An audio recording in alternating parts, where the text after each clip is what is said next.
Good evening, everyone, and welcome to our first finals edition for 2017 of the Weekend Wrap. And I tell you what, it couldn't have been a better weekend if we'd had scripted it. Joining me tonight is, as usual, Macca and Nikki. How you going, guys? Yeah, very good, thanks. I'm feeling very happy right now. Yeah, well, let's just not get ahead of ourselves, but No. it certainly couldn't have started any better, I don't think. Probably only Essendon beating Sydney might have capped it off. But anyway, let's get right into it. We've got a bit to talk about tonight.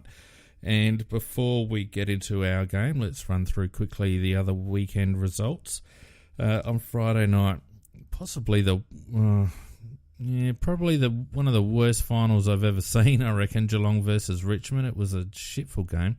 Richmond getting up with some Dustin Martin magic towards the end at 91-40, putting Richmond into one prelim and Geelong on the road to a straight sets defeat. You guys watched that game?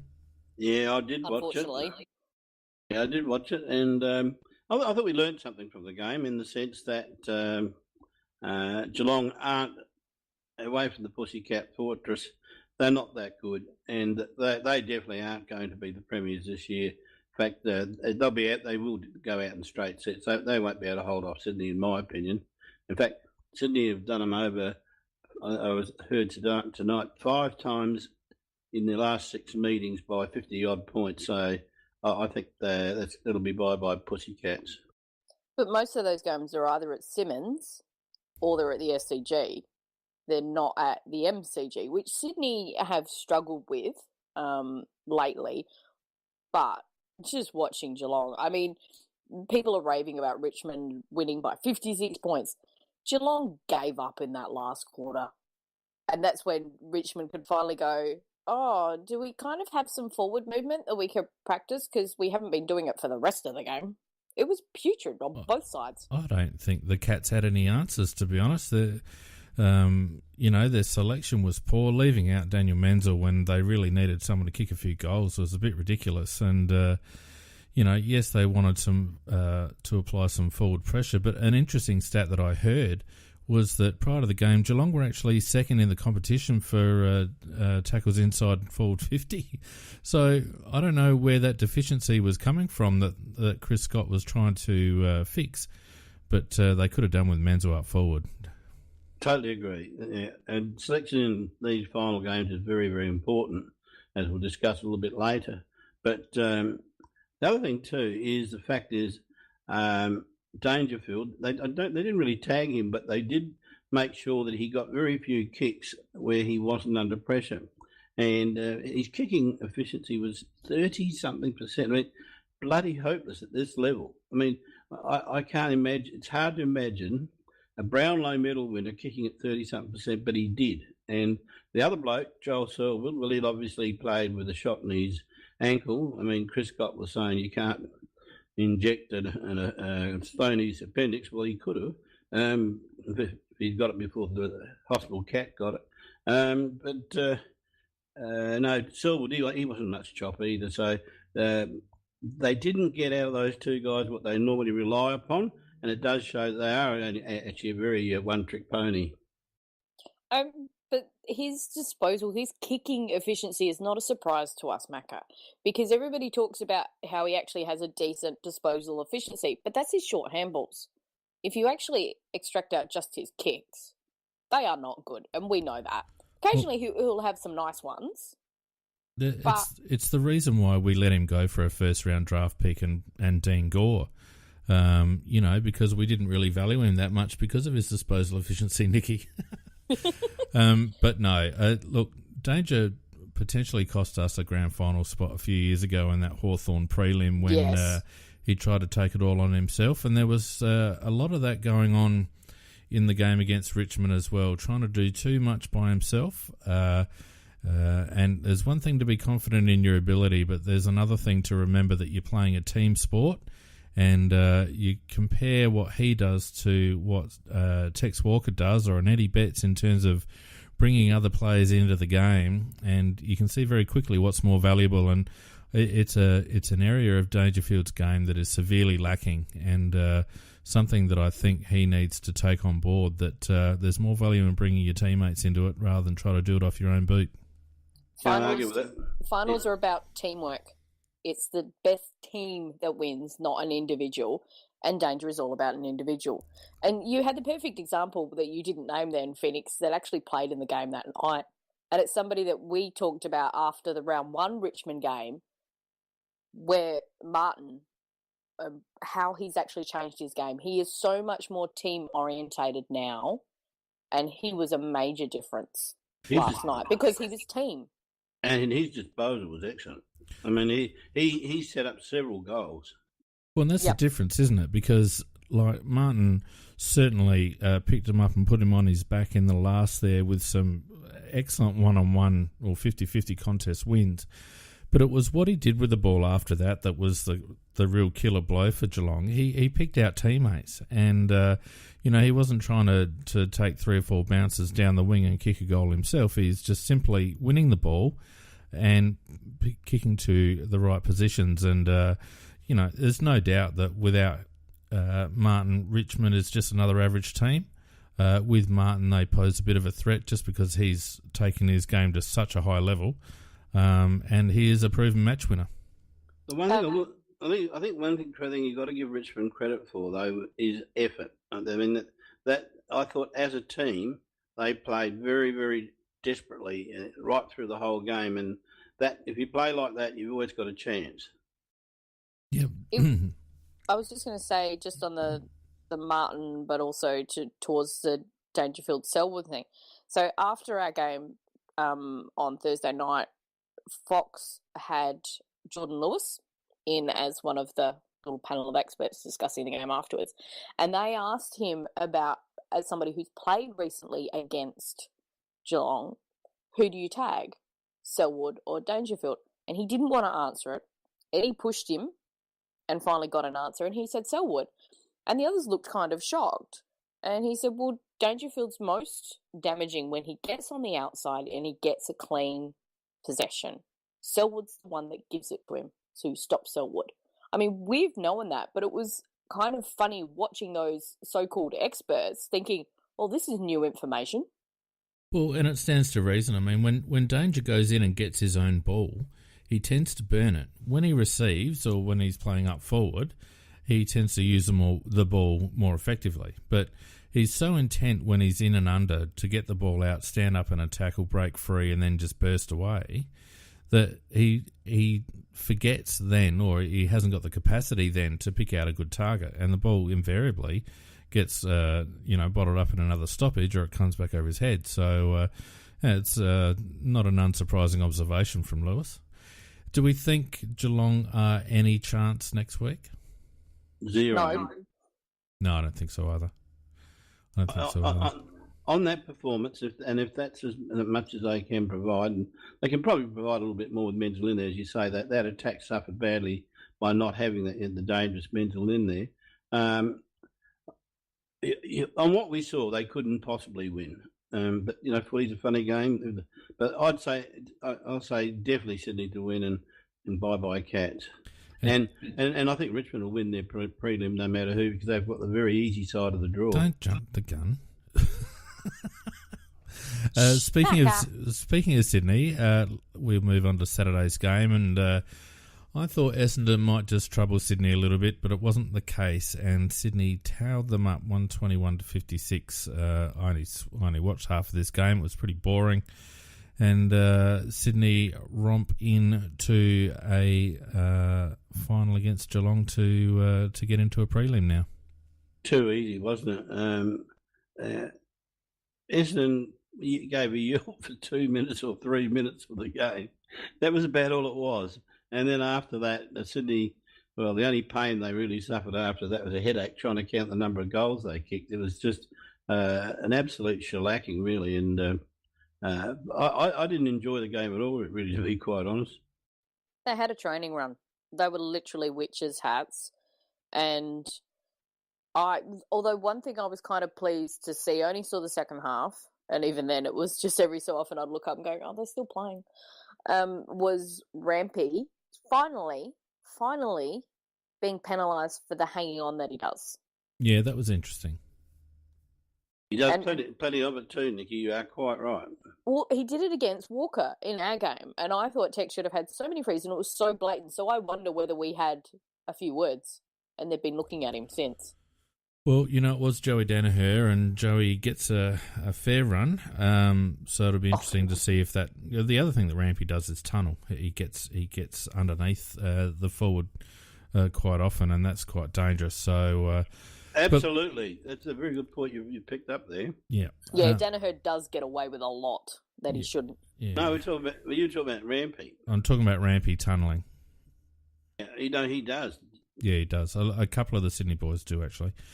They push right in. When the forward jumps into the air, they push right in underneath them. It's an interesting tactic. Tom Richards used to do it as well when he was playing.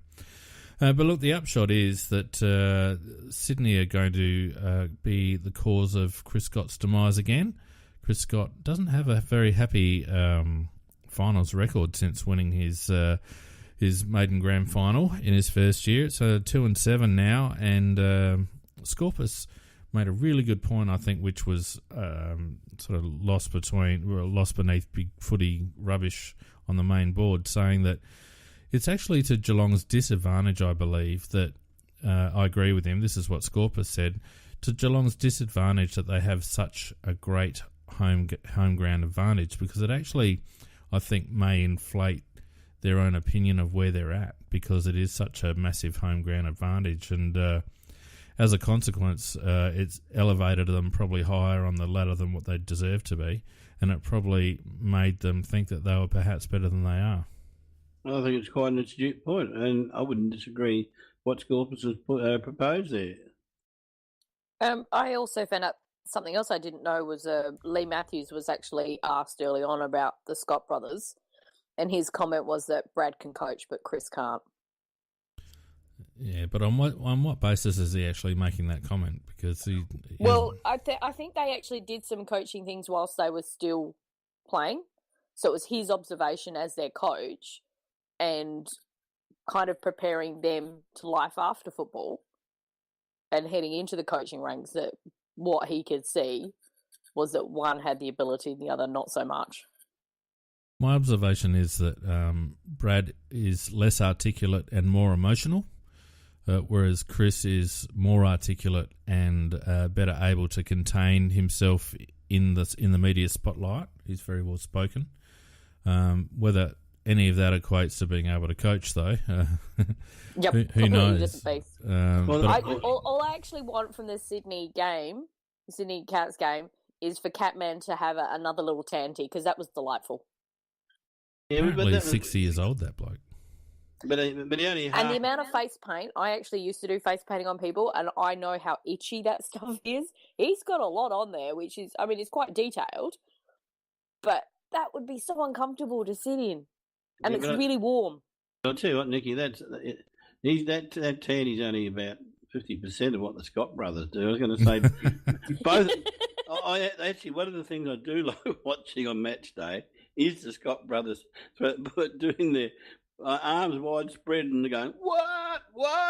As if to say, how could that be?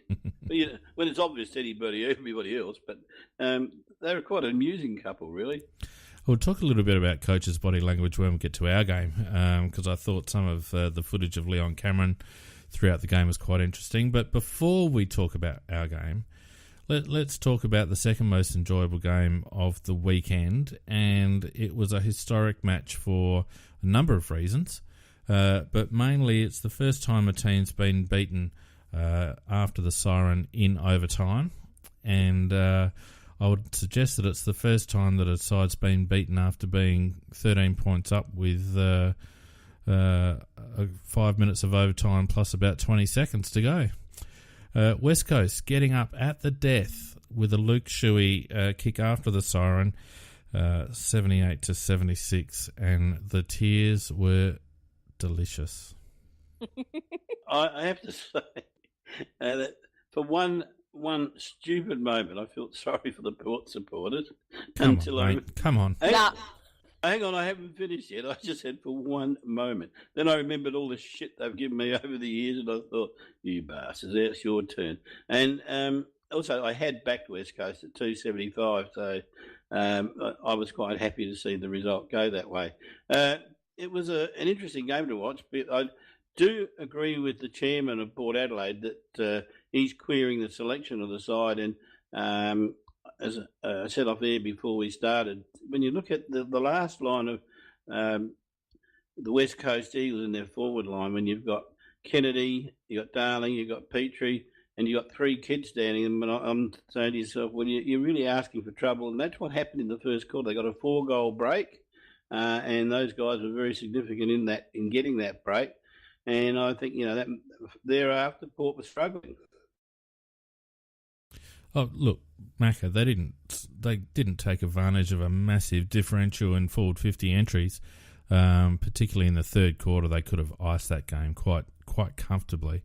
But I actually think it was terribly poor form from David Koch to come out a couple of hours after a loss like that and basically tell the players they can piss off. Like the players had just slogged their guts out for 140 minutes, and their faults and flaws and mistakes notwithstanding, none of them didn't not try. And for Koshi to come out and say that so soon after the match, and in the face of his coach Hinkley backing the players and their effort, there's a real fracture at that club at the moment, a real disconnect, and I thought David Koch was completely and utterly out of line. I totally agree with that too. I'm just saying, what he said is something that I do agree with. I was very surprised that Port Adelaide went down that path and left a couple of their senior defenders out. But having said that, you're totally right that Koch this isn't the first time Koch has done it either. And really, it makes a fool of the coach and the match committees and all the rest of it. They are the type of things that, if he thought that, and I can forgive him for thinking that, he should be talking that to the coach and to the panels and other people behind closed doors, not through the media. And unfortunately, Koch makes it all about himself. Always makes it about himself, Macca. He's a media whore, and there's no disputing or denying that he's done some good things for that club financially. But whoever thought it was a good idea to put him in front of a microphone and allow him to say that sort of rubbish after the game. If I was a player at Port Adelaide, I wouldn't have even listened to it. I would have just dismissed it.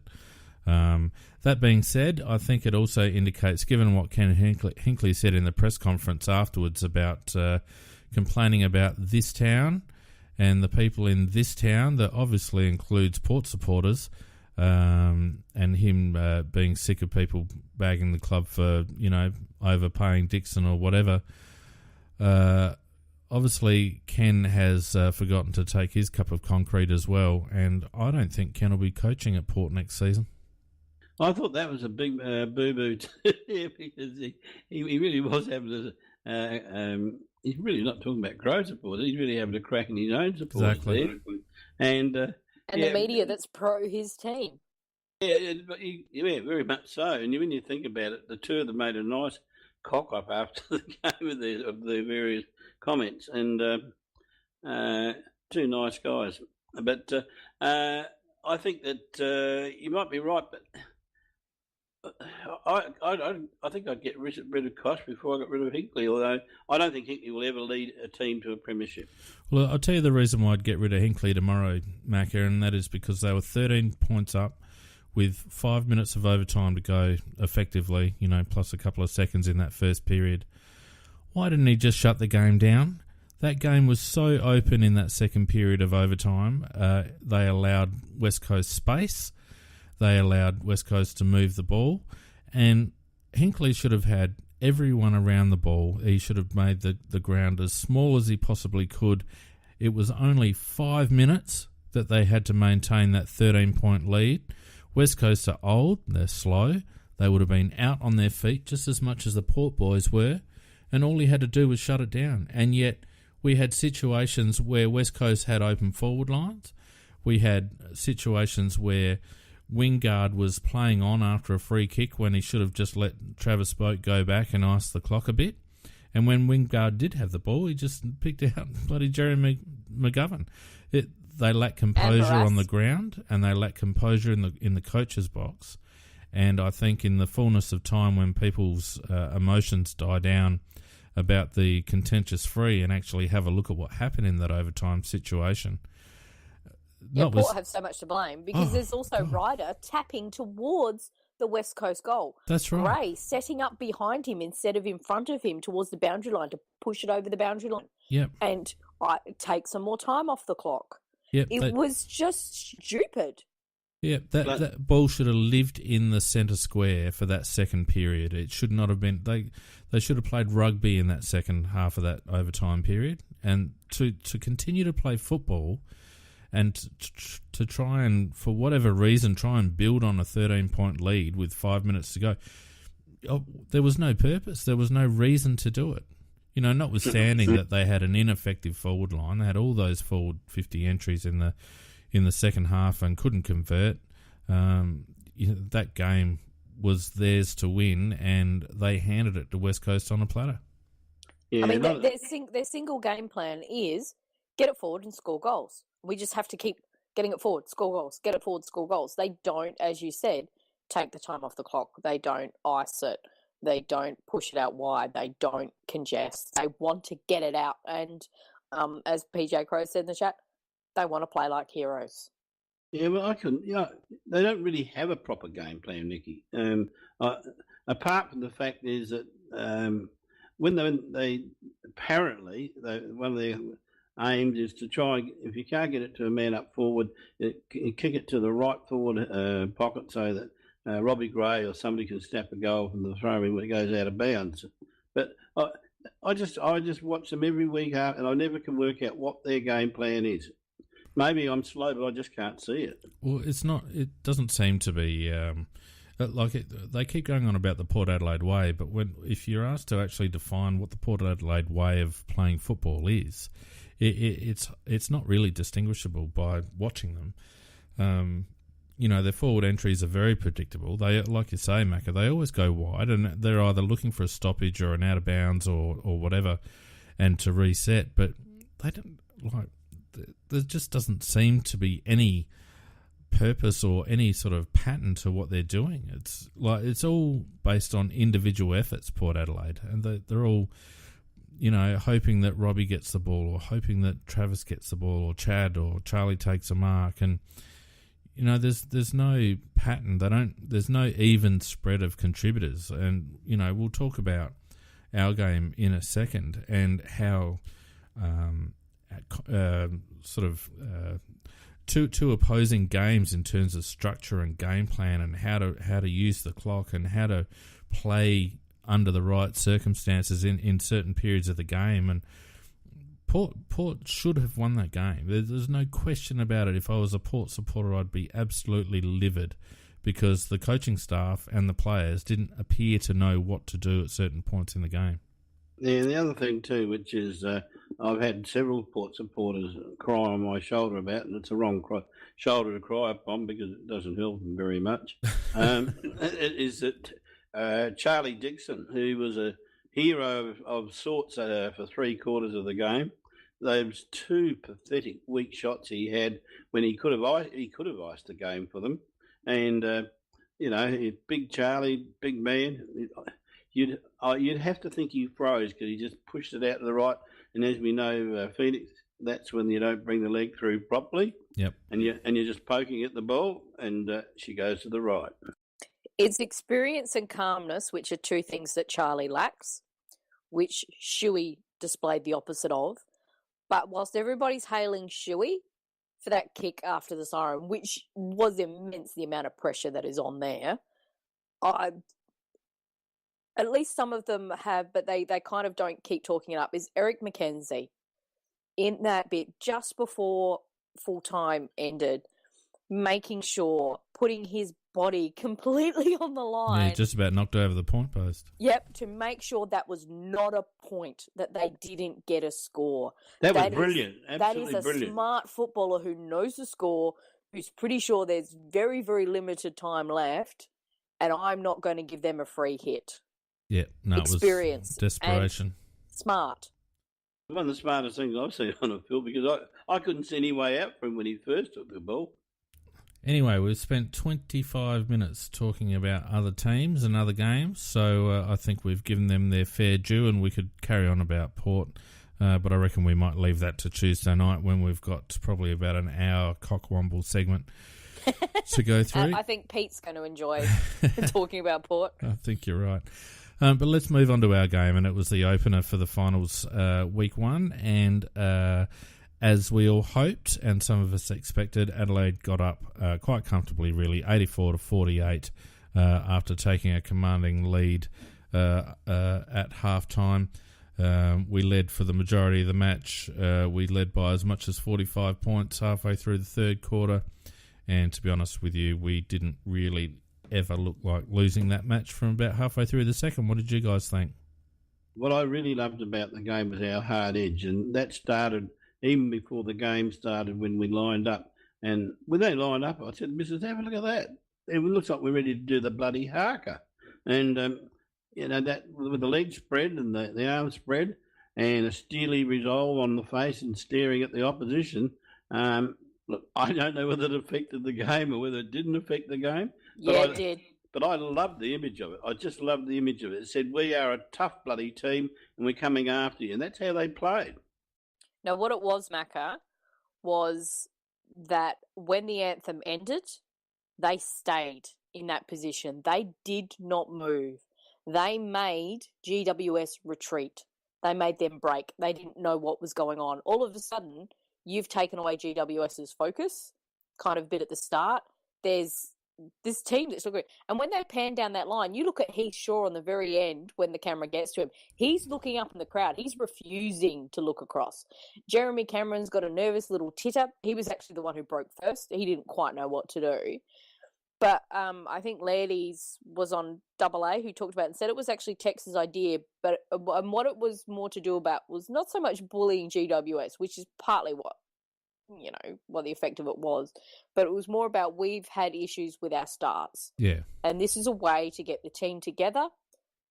This is a final. This is how we need to start. We are together. I think that was the key. It was more about our own mindset than any sort of intimidation towards GWS, although I must admit that it was funny when GWS kind of half broke and then saw that we weren't moving and sort of thought, well, hang on, is there more? And went back into formation, and then Leon Cameron's looking around and they were thrown. Not that I think that it had any impact on them, but I think, as you rightly point out, Nikki, I think it was about our mindset, and we certainly started better than we have done for quite some time.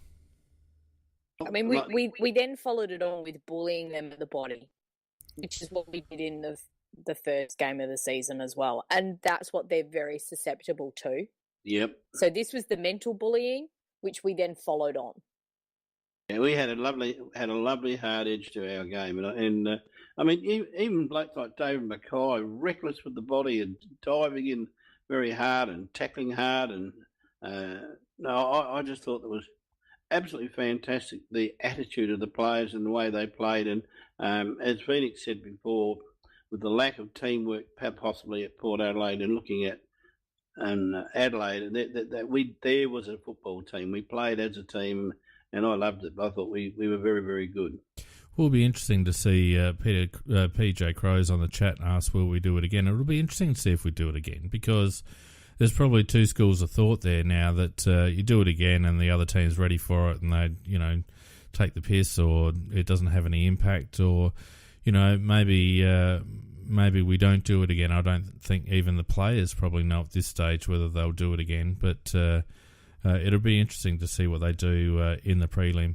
Let's look at some head-to-head stats, because when I was going through and analysing this game today, it was quite interesting to have a look at the stats and compare it to how the game played out, and I'm really keen to have this discussion with you guys as to where we may have won or where GWS may have lost the game, because the stats were actually quite even.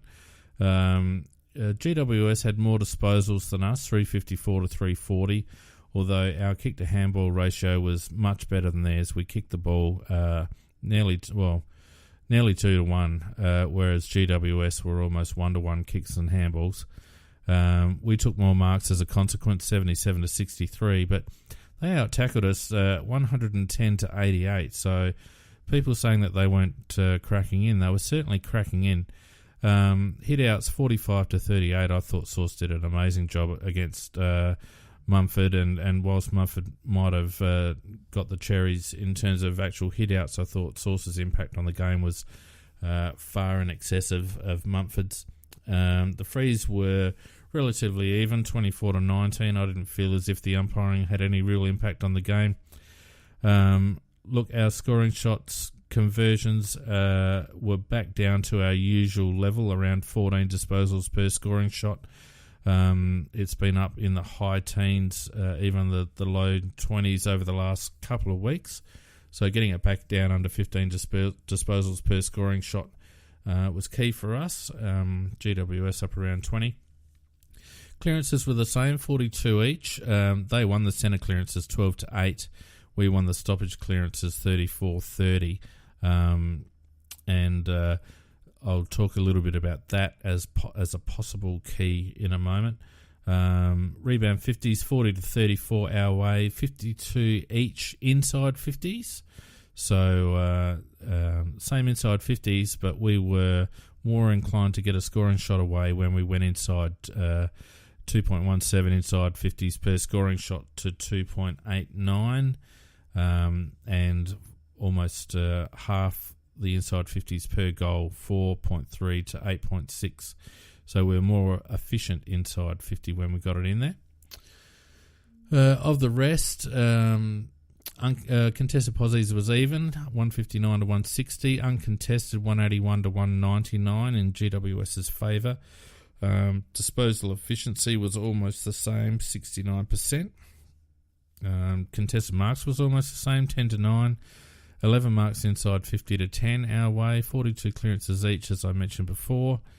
Even that random 1%ers stat was even. There's not a lot of difference statistically between the two sides. So before I have put forward my opinion, I'm interested. Perhaps Macca, you first, and then Nicky, you have a crack. Well, I think the difference is the way you play once you've got the ball, and what you intend to do with the ball, and the way that the roles that the players play. Our team, there are certain players that play different roles. For example, Lynch is one, and each of the forward line has got a different role to play, and it creates a lot more opportunities and scoring opportunities. And our back line has got a bit of a rotating structure to cover for each other. And I'm not saying that GWS don't have these things as well, but ours worked a lot better than theirs did, and I think that's the difference between it. And we did have a very hard edge to our game. We definitely had the harder edge out of the two teams, and I would say that we put them under a lot more pressure. That's why some of those handballs came into being too, because of the pressure that we put the players under. So, I just thought that the difference really between the two teams was I thought we had a better structure that worked.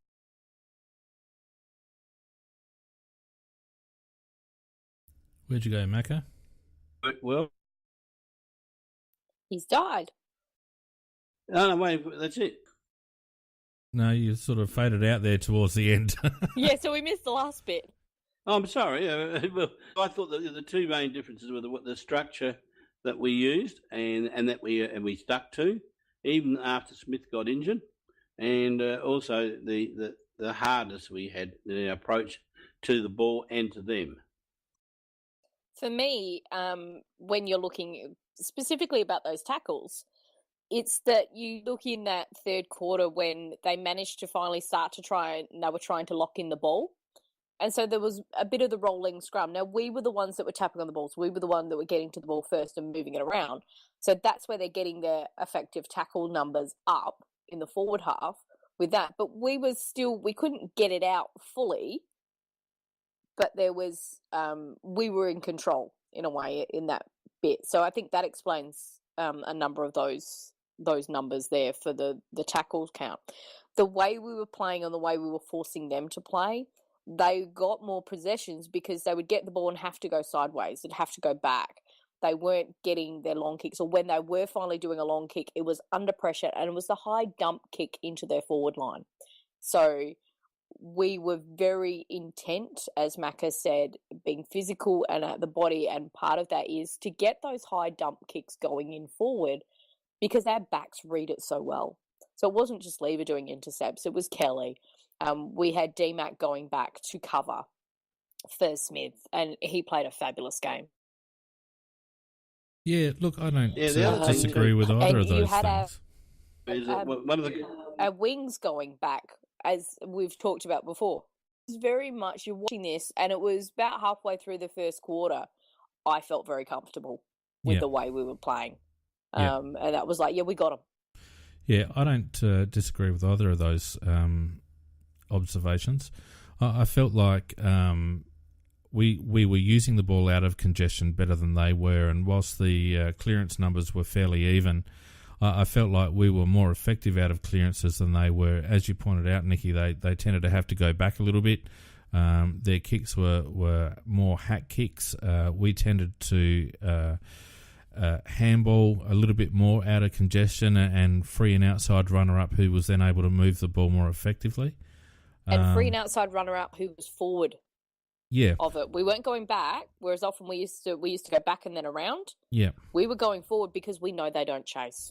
Yeah, so I just felt like it was the way in which we moved the ball and the way in which once we had field position, we were able to structure up behind the ball to not allow them to then get us on the turnover. And it really reflects, and I hate to invoke the heat map gods here, but if you have a look at at where the game was played, in the first quarter it was played very much in the middle of the ground and a little bit across our half-back line.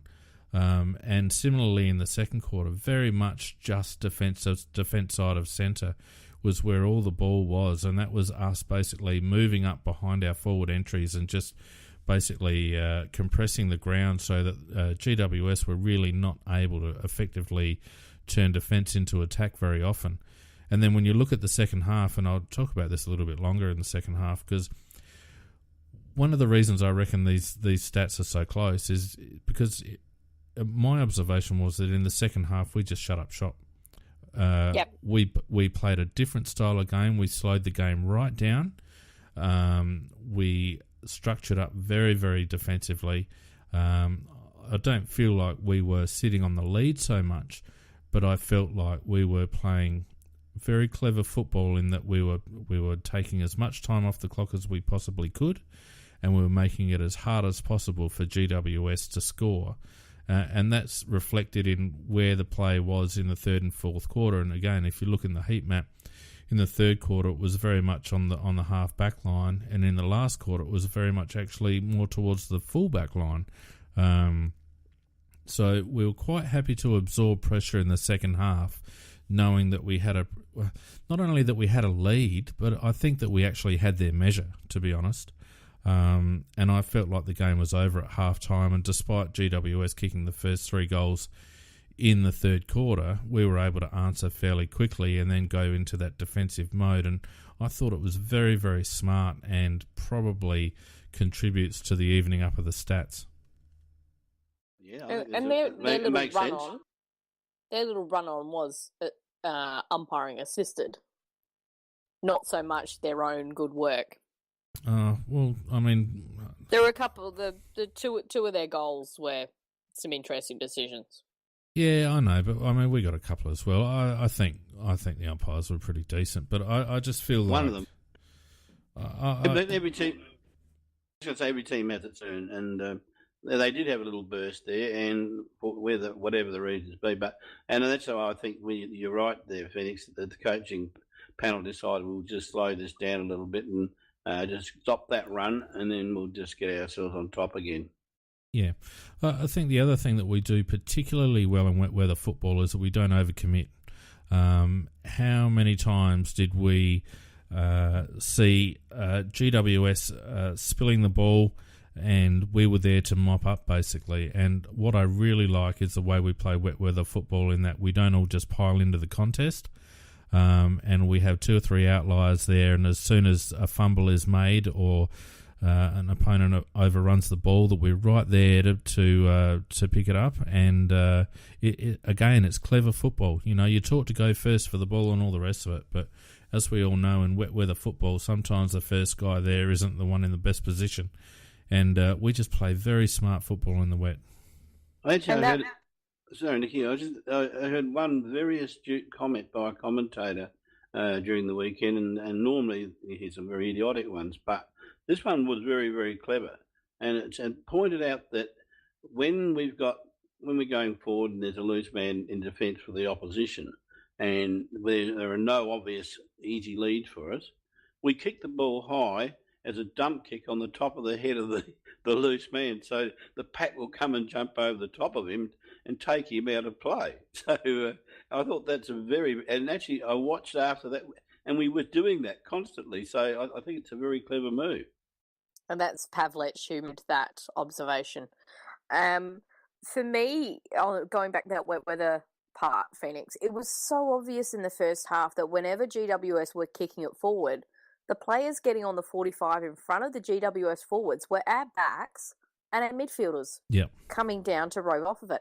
But what I also liked was when we were kicking forward, it was very obvious from Tex and from Jenkins in particular, they were tapping the ball straight down. Yeah. They weren't trying to mark. Yeah, you did. It was a tap straight down. Yep. There's a few people criticising JJ, and we'll get to individuals in a moment, but as a general comment, I thought he actually played really well and competed very hard. And he did. You know, you're right. It wasn't a night for, you know, strong contested marks. And JJ's not renowned for that anyway, but I thought he contested well in 50-50 situations, and did try and put the ball to the foot of the pack more often than not. And I thought he played it right.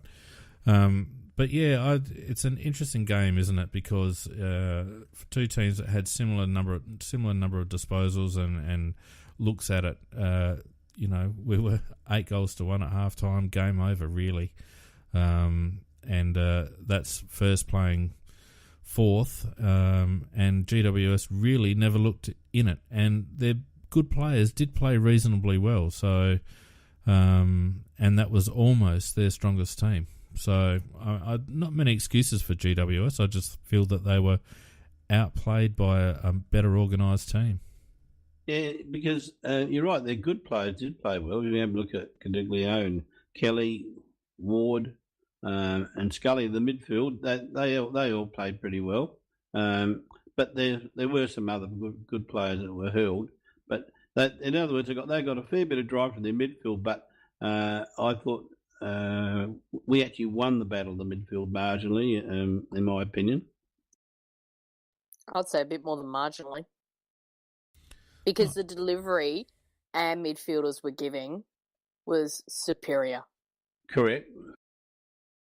Yeah, I felt like we were more efficient in the midfield. Again, we'll go through individuals in a minute, but I felt like we played more as a team, as a midfield group. Whereas, and I think this is a downfall of GWS, and it's a criticism of Cameron's coaching is that he doesn't have them playing cohesively. I'm not sure that Cameron's in all that good a coach, to be quite honest. Look, he's got a team of thoroughbreds there in terms of what they've paid for. Anyhow, they're all there's heaps of top 10 draft picks there, and you would have thought that. I mean, Rendell's prediction of they'll end up taking the premiership year after year. You would have thought that eventually that would come to pass, and that they would be very difficult to beat for premierships because of that. But to me, they just don't seem to achieve what they should be achieving.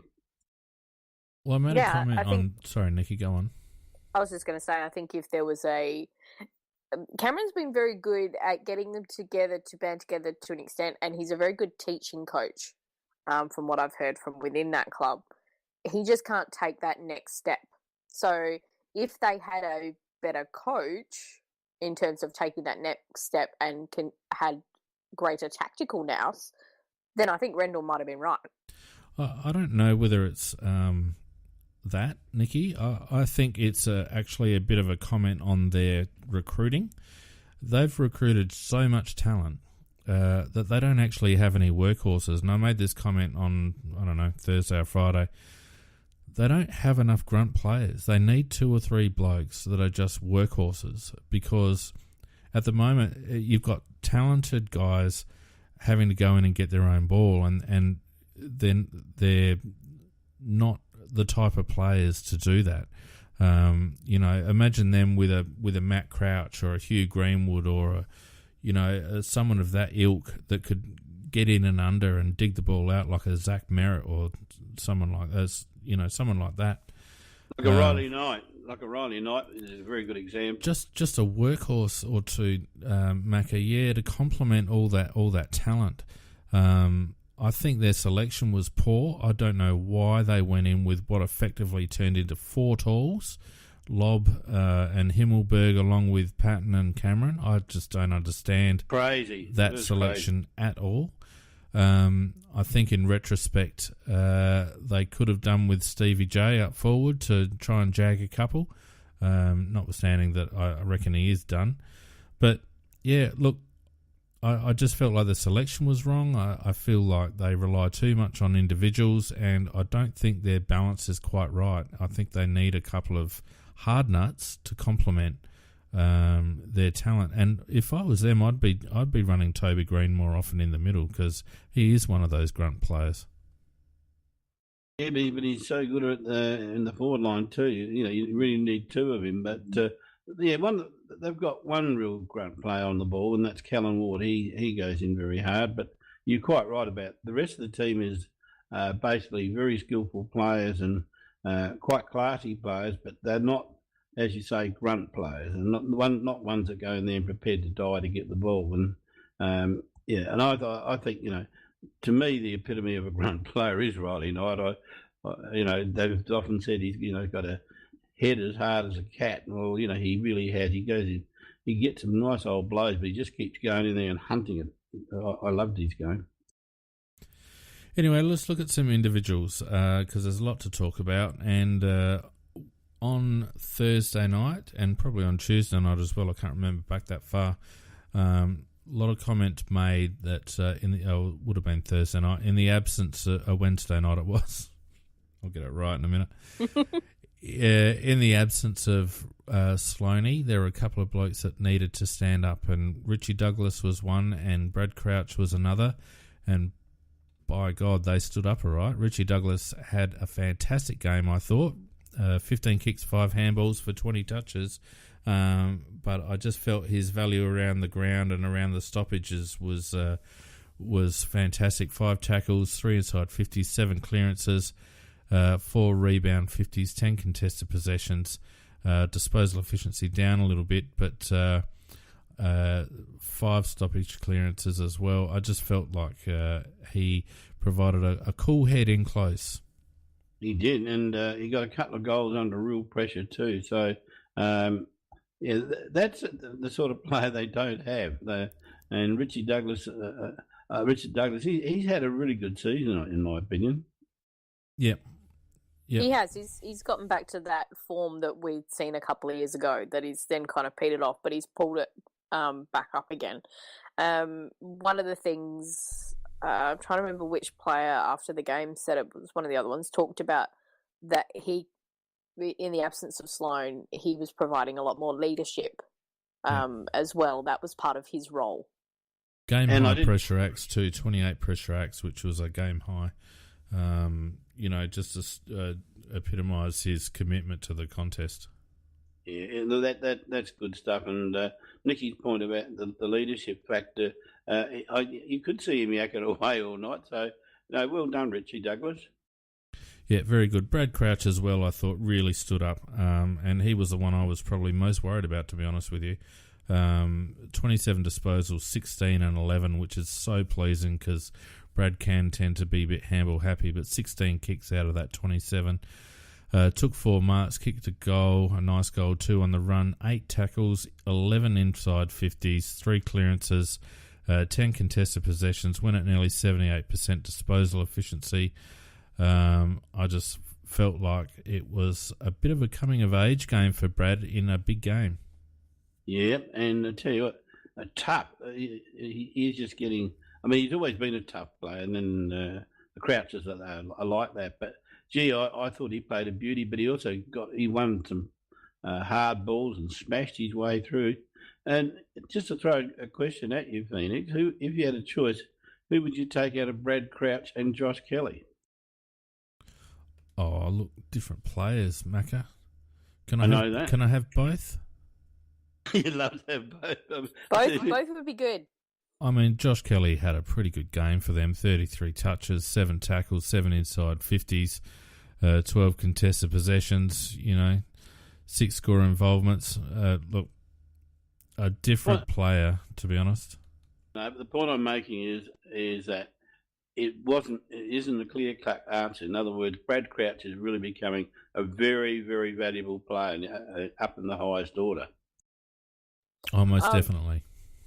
Just watching him, and particularly that smother he did, and that little burst of speed, and it was those little hints we've kind of had from him that this is that he can go up a level. He went up a level overall that whole game, but still watching him, knowing he's got further to go, and hilariously, I was listening to Triple M, and they were talking on Friday night on the way home, and Chris Judd comes out with talking about our midfield and how we smashed GWS, but our midfield's as slow as treacle, because you've got the Crouch brothers, and like Matt's really slow and Brad's not quick, and I felt like going, he used to beat Danger in sprints, so yeah, I'd hate to see him actually be fast. Yeah, I heard that comment, Chris Judd as a commentator, he's useless. Oh, I think Juddy's all right when he's not pumping up his own tyres, which he seems to have turned into a bit of a brand-defining thing for him, which is a shame because when he first came on the commentary scene, I thought Juddy had some really good things to say, but now it's all about Judge Juddy and pumping up the Judd brand, and it's all just turned into a bit of a wank. Anyway, Matty Crouch as well, 31 disposals, team high, 15 kicks, 16 handballs, 3 marks, 7 tackles as well, 4 inside 50s, 7 clearances, if you don't mind, 14 contested, so he was inside a bit more than usual, probably in the absence of Rory. 6 clearances around the stoppage and 5 score involvements. The Crouch boys combined for, about 950 metres gained as well. Just an excellent effort by Matt. Yeah, the interesting thing about Matty Crouch is that some weeks ago and earlier in the season, I used to say, he's the next Matty Prentice, but I'll have to say the way he's been playing the last few weeks, he's better than that. He's playing more like Sam Mitchell. He just seems to have that time to spot that little pass or that little handball that the average player wouldn't see. He's would you agree with that comment? Because that's what you remind him of. He played very much like Mitchell plays. I've been calling him Mitchell for weeks, Macca. You have? Well, I knew I'd get your vote. I've been agreeing with Phoenix that he's very Mitchell-like. Just that waltz he did through those couple little side steps, and he when we had that ended up with Dougie's little goal that stopped their run, he just had no right to waltz through them. The GWS midfielders are just going, what? Where'd he go? And the thing is, he's done that, and he's looking at the goals, and then he's actually seen Dougie outside. Oh, I'll just give him the handle. He just made the right decisions. I think what we're seeing with Matt now is that we've gone from a player that we feel could make the level to a player who now knows he's at the level. I think, the recognition of the All-Australian selection wouldn't have done him any harm, but I think over the course of the season we've seen his confidence grow, and it's not an arrogance, it's just an understanding and a recognition that he now belongs at the level, and he can actually start controlling games. And I felt like he did control the game in the middle. He is a bit of a general for us, which is why I've compared him to Mitchell so much, because I think over the course of the next 5 years or so, that's the kind of player that he's going to be for us. He's going to be the player that can control tempo, can distribute the ball, and is actually starting to make some really good decisions by foot as well, which was probably the last little piece of the puzzle for Matt. So onwards and upwards for him, and let's hope that we get good long service from both the Crouch boys. Well, I heard Brad talking, and Brad said he loved the club. He said he wants. I've heard Brad say he wants to spend his whole career with the Crows. Yeah, Jake Lever said that too. He did. Yeah, but the Crouch boys are very different beasts than Lever. Well, yeah. Look, I thought Luke Brown was excellent at fullback. Had the hardest job, I think, of the night, actually, on Toby Green. And whilst Toby Green got a little bit of the ball, he certainly didn't hit the scoreboard, which is where the worry was. And I think Toby got most of his ball when he moved up the guts a bit. We were allowing him to do that. Yeah. Also, a couple of times, Led was on him. There is confidence in that if the switch hasn't quite happened and we can't do it yet, you stay on him, and I'll switch when we've got time.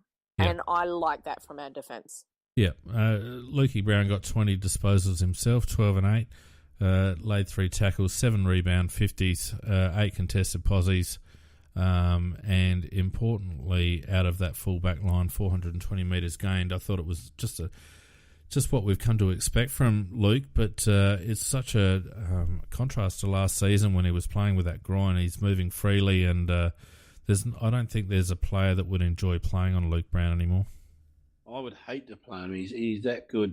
And the thing that gets me is that I don't know that he gets the public recognition throughout the AFL that he deserves, because, he doesn't even get a Guernsey when they start talking about half-back flankers for the All-Australian squad yet. It'd be very hard to find a half-back flanker that's tighter than him. Because all they're interested in seeing is stats and flashing and running up the ground. That's their idea of a halfback flanker. We can blame McLeod for that, because that's where it all started from. But you're right. He is a defender. He does his job, and I said it before that Hayden Ballantyne has actually come out and said he's the hardest to play on. And I'm pretty damn sure he wouldn't be the only small forward in the AFL that would say that. Well, I can't argue with Nicky, and as I said, if I was to play on anybody in that outside in defence, I'd hate to play on him. Yeah, just one of those blokes that'd piss you off.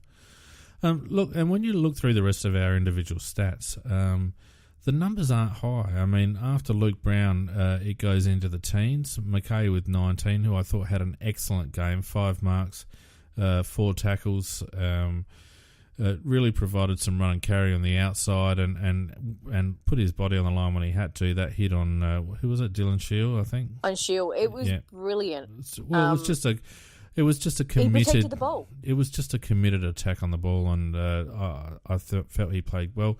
Huey Greenwood, I felt, started really slowly. He was struggling with the conditions and the intensity early, I think. But he came good the further the game went on, and ended up with 13 kicks, 6 handballs, 3 marks, 7 tackles, 7 clearances, 17 contested possessions, if you don't mind. And that's really his strength still. His clearance numbers around the stoppage were excellent. His score involvement, 7 score involvements. I felt like he worked into the game. His efficiency was down and his ball handling was down early. But he's only going to be better for that run, and I think look out over the coming couple of matches, hopefully, to see him improve now that he's got the speed of the game in finals. Riley Knight, I felt, played like a bulldog, 10 and 7, 10 tackles, 4 inside 50s, 10 contested possessions, 4 score involvements. Riley Knight is a type of kid that goes when he needs to go, and he'll turn a 70-30 contest into a 50-50 contest. Yeah, he's got grunt. You know, you were talking about grunt before. This kid's got grunt in lumps, and there are better footballers than him, but no, I don't know any footballer goes in harder or tries harder than him, and by doing that, he makes himself a very handy acquisition to the side. He was really key, particularly around stoppages through the midfield in general play. That he was one of those that was just that little bit forward of the ball. So he was there to do his stopping job, and then he broke as soon as we got it. And there were a number of our forward entries were involving just stuff that he did. Yeah, and as PJ Crows on the chat points out, and I agree, he's a finals player.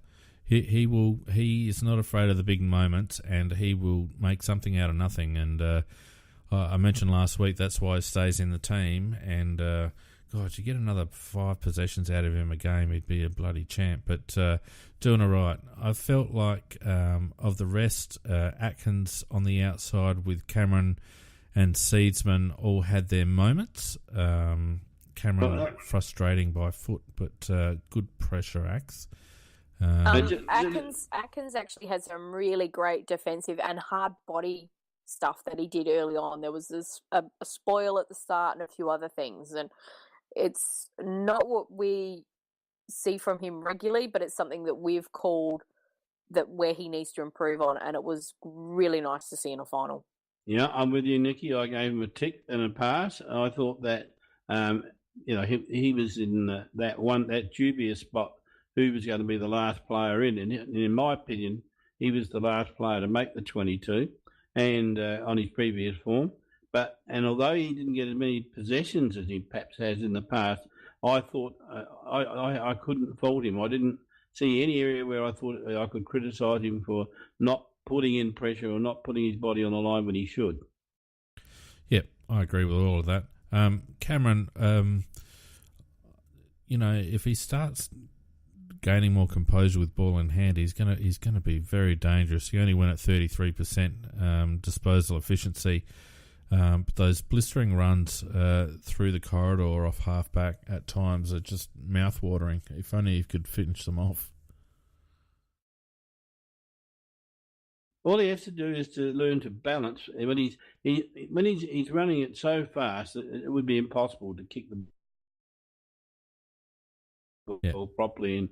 And the guns with the extra pace, they just slow down those last 2 strides before the kick. Yeah. But, I think... All right, so I'll put a question to you, Macca, and your microphone is fading in and out a little bit. But would you rather take Charlie Cameron's low disposal efficiency but high pressure over Wayne Miller's higher disposal efficiency but lower pressure? No, I wouldn't, because I love those bursts of Charlie, and they're absolutely exciting and exhilarating. And at times they come off and they just make, you get the miraculous goal either by him or through a teammate, and he is going to eventually get control of that, and I think he's just going to be a real gun. So the answer was actually yes, not no. Yes. You said no, but it was actually yes. You'd rather Cameron. Is that right? Nasty dumb thing. I said, would you rather Cameron over Wayne Miller? And you said no, and then proceeded to tell us why you'd rather have Cameron. Obviously heard it back to front. No, so I'd Cameron. Take him every time. Yeah. What about you, Nick? At the moment, yeah. With what they've both been showing, I mean, Wayne he's shown that he can.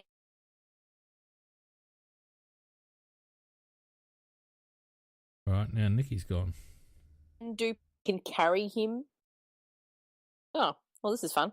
I was just saying that we can carry Cameron in our forward line because of the rest of what we've got around them, and he can do those higher pressure acts consistently, whereas Wayne can do it, but he doesn't do it consistently, and he has to be reminded. And at the moment, he's just got to work on that. And we can't carry him in the midfield because of it. So definitely Charlie ahead of Wayne at the moment. Yeah, I'll agree with that. Miller is a bit of a puzzle at the moment because and I know it's only his second year, so he's got a long way to go.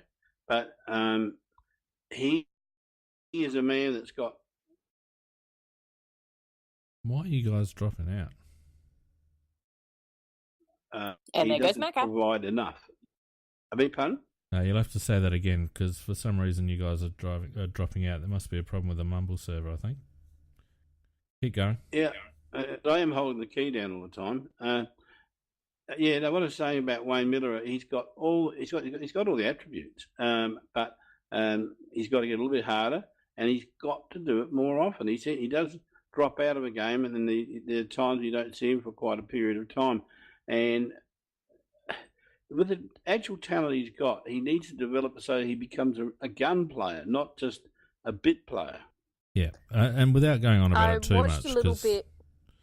We're actually talking about the final, but I think the reason why I would have Cameron in over Miller is simply because Cameron will cause a turnover, whereas Wayne won't. And whilst we'd all love better disposal efficiency from Charlie, I think the fact that in a high pressure final we've got a guy that can cause a turnover and break lines at this stage is more valuable than what Wayne brings to the table. The jury, I guess, is still out on who becomes more valuable longer term, and I'd suggest that with Miller's skills, if he can develop a harder edge to his game and get involved more often, he'll become the more valuable player. But as it stands in this final series, I think Charlie's far more valuable. Oh, today, yeah, Charlie every time. I was just about to say before that I watched a little bit of the trial game on Friday morning because I had the morning off, so I wandered down to Footy Park. And there was an instance of there was a stoppage. Miller was standing out the back from behind the stoppage, which of course was heading towards the GWS goals. He was not goal side of his opponent. He's attacking mindset. So he's very like those GWS players because he is one of those highly talented juniors that have come through that hasn't had to do the defence because their skill level has been so much higher than the other juniors they're up against. And he had to be yelled at, and it was either Cheney or Otten who were yelling at him to get back, to mind his player. And as soon as he heard that, then he went behind the player. So it's not something that comes naturally to him. He's having to learn how to defend as an AFL player. Yeah, I think it's also about how they're used as youngsters. I mean, those kids, as they're coming through the junior system, they're usually the standout players. So the coach generally says, you go off and get the ball, and they don't need to be accountable. So, must be a little bit different. Yeah. Anyway, we'll move on from that conversation. But I felt like Charlie, despite making me throw the remote a couple of times, his defensive work and pressure acts were enough. Look, our half-back line was very, very solid. I thought Lever and Kelly were excellent across half-back. I thought Seedsman provided good moments when required, and thankfully will be a good inclusion for the very, very unfortunate Brodie Smith. I felt like Kyle Hardigan had his best game for quite some time. So I felt as a unit, our back six worked really, really well. And also backing up what I was talking about before with forwards, particularly Tex and Jenkins tapping the ball down. Backs didn't try to go for marks, they punched. There was a definite, clear message on the way we're playing in these conditions. Yeah, but Lever, he put one punch there, he said flying back into the stands. He was outstanding in that regard. Well, I think he got a bit of a message after last week to stop trying to mark the bloody ball and do what you're there for, which is to punch. And I felt Jake played really well, actually. Only 15 touches, took the 4 marks, but I felt like him and Kelly, just along with Tales as the lockdown and Kyle Hardigan on the big fella, I felt like they did a really, really good job, and that was one of the problems that GWS had, was trying to pierce our back six, and they just couldn't do it for the majority of the night. Of the rest, I thought Tex played really well. Like you said, him and Jenkins both, I think, presented well. Tex, I'm just going to say that Tex must be really struggling with that toe, because he's not kicking for goal how Tex Walker kicks for goal. So he's clearly got a problem with his toe, because either that or he's just forgotten how to football. No, I sorry, I was just going to say, Nicky, with turf toe, it's very hard to kick the ball as you normally kick it, I would think, and because it's supposed to be very, very painful too. So, but I don't know. He sometimes kicks it okay. I don't know. I've never had turf toe, so I don't know what effect it does have. Not kicking through it. Yeah, it's the distance. So he's not trying to go for his normal distance, which is when you kick through it. So he was doing a lot of those shorter kicks. I think he was being managed through because we knew he had a double chance. And so it's like, well, don't try too hard. Don't put more pressure on it than it needs to be. Just do what you have to do. Oh, no, I don't think you do that in a final, Nick. I mean, we obviously managed him out last week against West Coast. But once you're on the ground, you play. But he's clearly not right in the foot. But I felt like he presented quite well. And like we've been saying, he brought the ball to the ground, took a couple of nice grabs, contested grabs, which was good. The one that I was really pleased about up forward was Eddie Betts. He kicked the 3 goals, but he just he looked menacing, but not ridiculous. Like he wasn't trying. Like he went for that one mark, but he wasn't far off actually taking that mark. But apart from that, I just felt like it was a more solid game from Eddie. I thought he terrorised him, quite frankly, because even when he didn't get the ball, there was many times that he was taking on 1 or 2 or 3 of them, and he either got the ball into a scrimmage or out of bounds. I thought he had an excellent game. I loved when they showed his that ridiculous snap goal that he took from the stoppage. So you've got Shaw. He actually lined up as if he was a defender on Shaw. He had his back to the play. He was like, I'm going to stop you. And Shaw didn't know what to do. And he essentially stopped Shaw being able to get that ball out. GWS lost it because we made sure that they had to have him manned up on Eddie. So they lost the run from him. And Eddie was very conscious of making sure that Shaw had to man up on him. But just the look in his eyes, it was very steely determined. He was not going to let his opportunity slip to get to a prelim final. No, you're quite right, Nicky. And he did. I picked that up that he would always look for Shaw and run to Shaw.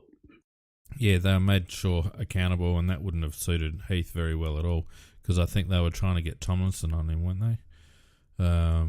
But anyway, and the last guy I want to talk about is someone who's really unheralded, but I thought he had just had an excellent game, and that's Tom Lynch. 25 disposals, 15 kicks, 10 handballs, took 10 marks, kicked a goal, 4 tackles, 2 inside 50s, 1 rebound 50 as well, 13 contested possessions, went at 72% disposal efficiency, 6 score involvements. I just felt like it was Tom at his very best. High in our best players. He plays that role, the link man, to perfection.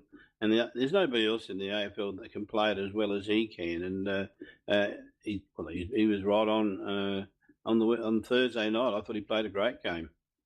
Pavlich did the votes on Fox, and he gave the 3 votes to Tom Lynch. Can we just say one other thing about Sauce's work?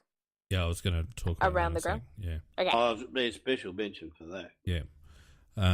Just finishing up on Tommy, I think the ground that he covers and the work that he does off the ball, and what I really liked about his game on Thursday night is that he didn't burn the ball by foot. He was very deliberate with his foot passing. He was not lazy. He often has a tendency to kick off balance or not get back off the mark far enough and then kick into the man or, something like that. But he made some very good foot passes to some very dangerous positions, and I just felt like it was an excellent game from Tommy Lynch. And you're right, 2 blokes we needed to mention at the end. Sammy Jacobs, obviously playing under emotional duress, only had the 9 disposals, 8 and 1, took 2 marks, 4 tackles, 30 hit-outs, 4 inside 50s, 3 clearances, 8 contested possessions. But I just felt like he imposed himself on Mumford, and I didn't feel that Mumford had any impact on the game whatsoever. And I just felt like it was a tower of a game from Source. Yeah, well, Mumford had the princely tally of 2 handballs up to three-quarter time in terms of his contribution to, apart from his ruck work. But I will say this for Mumford, he won a lot of respect out of me because he waited for Source to be finished being interviewed, and after having fought against him for the whole game and wrestling and pushing each other around, etc., gave him an almighty hug and some condolences, and I thought that was outstanding, and that's how you should be playing football. It was really interesting in the first quarter because Source was trying his normal taps in centre bounces, which is that little bit out wider. Now, of course, Shield was just taking the ball and going. From about halfway through that first quarter, he changed. He was tapping straight down to his feet. And if he couldn't do it, he was nullifying Mummy to make sure that Mummy was getting the taps, but they were going straight down. And we congested it in. That change up that we did created more chances for our midfield to get the ball how we want it and not allow them to exploit us with their pace, which they have. Yeah, because what they like to do is get the ball to the outside and run. Whereas what we tend to do is get the ball on the inside and dish and then run.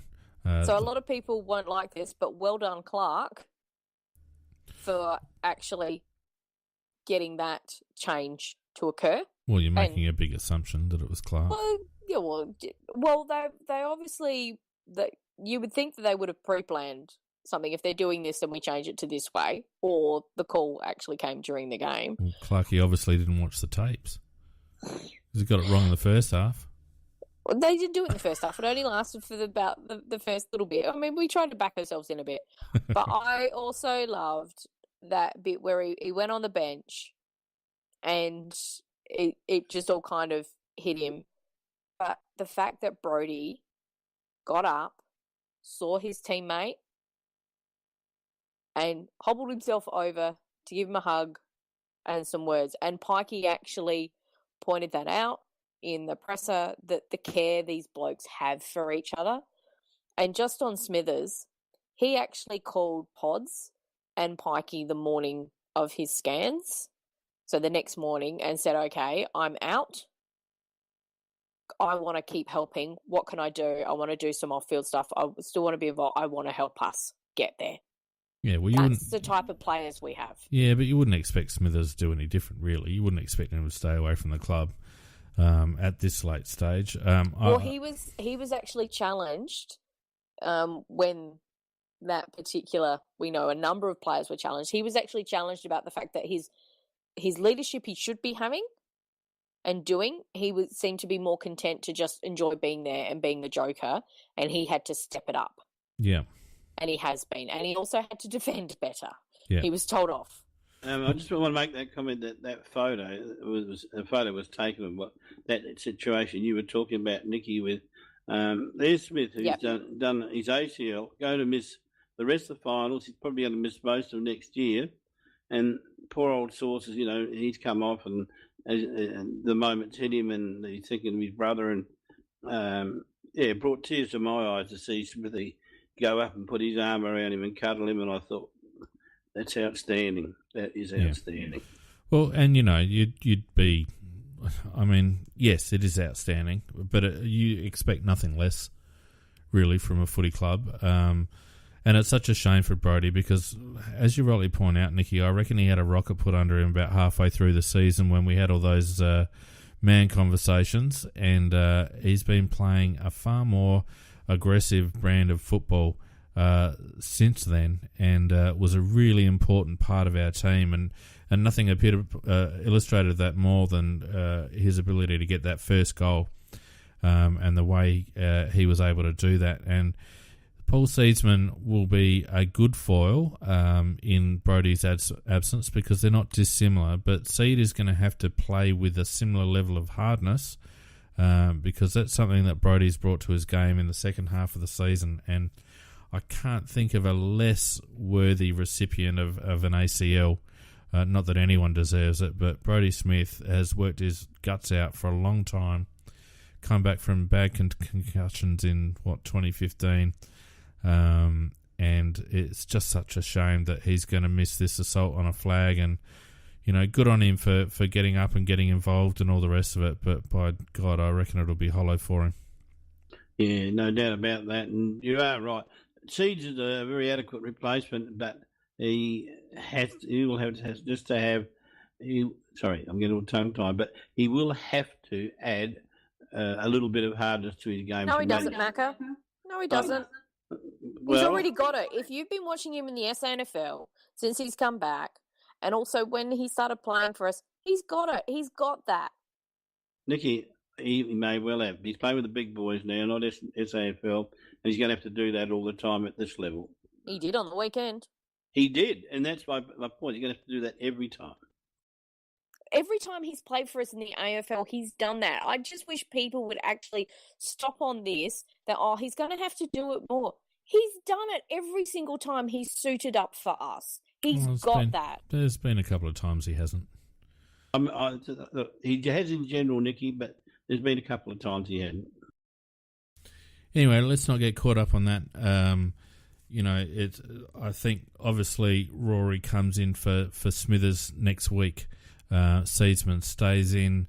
I don't see any other unforced changes. Really, I felt like we put our best team on the park apart from Sloaney, and the team got the job done pretty comfortably. And now we sit back and watch the semi-finalists beat the hell out of each other next week. Yep. Can I just say one thing? I missed on saying about Hardigan. I always give him a bloody hard time when he makes errors, and I didn't see him make any errors on the weekend. I thought he played an outstanding game and one of our leading defenders. And well done, Hardigan. Well, top stuff. Yeah, absolutely. I felt, like I said before, I think it was his best game for a while, and he looked rock solid. No brain fades at all. No, not that I saw. Look, anyway, guys, I reckon that pretty much does it.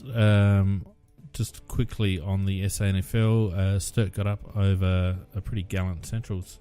You had to say that, didn't you? By 7 points, so they will meet the Eagles, who lost to Port in pretty convincing fashion in the prelim, and go you good thing double blues, because I reckon we might just get up over the Maggies in the GF if we get there.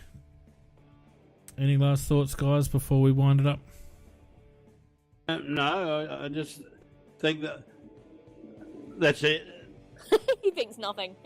That's it, Macca, Eureka. No.